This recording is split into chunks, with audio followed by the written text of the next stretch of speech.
Nonzero, The Logic of Human Destiny by Wright. Normally I like to take off the slipcover, or rather the dust jacket, when I show you my books, but this time I left it on, and the reason is because it's got kind of a cool dust jacket, you see, when you take that off. So in this case, the dust jacket is actually kind of a required part of the book if you're going to actually know what the book is called. Of course, you can always look at the spine. So this book came out around 2000 or so. It's getting a little long in the tooth. It always had its detractors.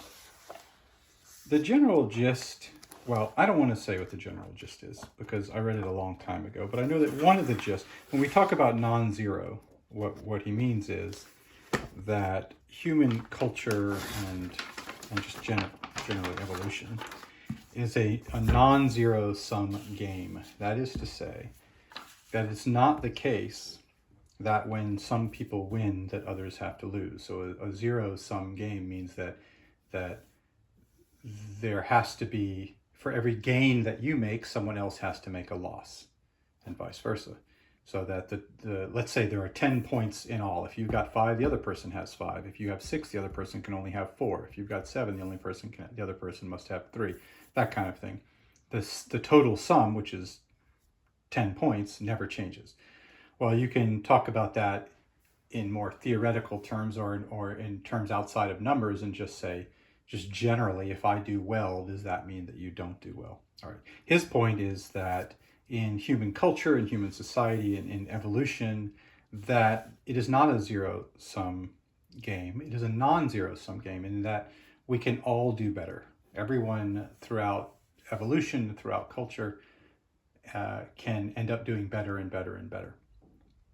And his part of the idea is that evolution itself sort of has a direction that we end up with more complexity and with across the board, not in every instance. Obviously, there are certain creatures that never end up getting more complex, or that is to say that their current versions are very similar to the versions a billion years ago, but that globally that's what happens, and culturally as well, that we are moving ever to more complexity and ever to, I suppose, more greatness as a human culture. There are, as I say, detractors to this idea, and the book is now 20-something years old, and so I probably would not recommend this book as your first stop if you're kind of interested in that idea. So let's, Nonzero, The Logic of Human Destiny.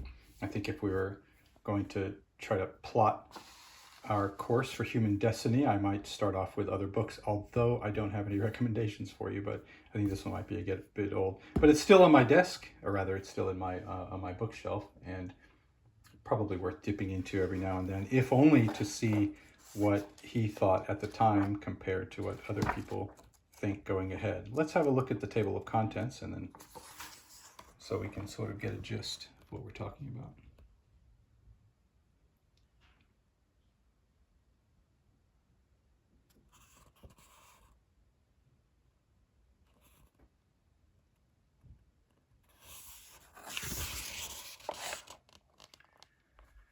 Sometimes the chapters don't give us a lot of help.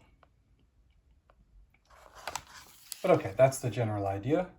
I'm going to put this back on here so that we can remember what the actual title of the book is. There we go. Nonzero, The Logic of Human Destiny by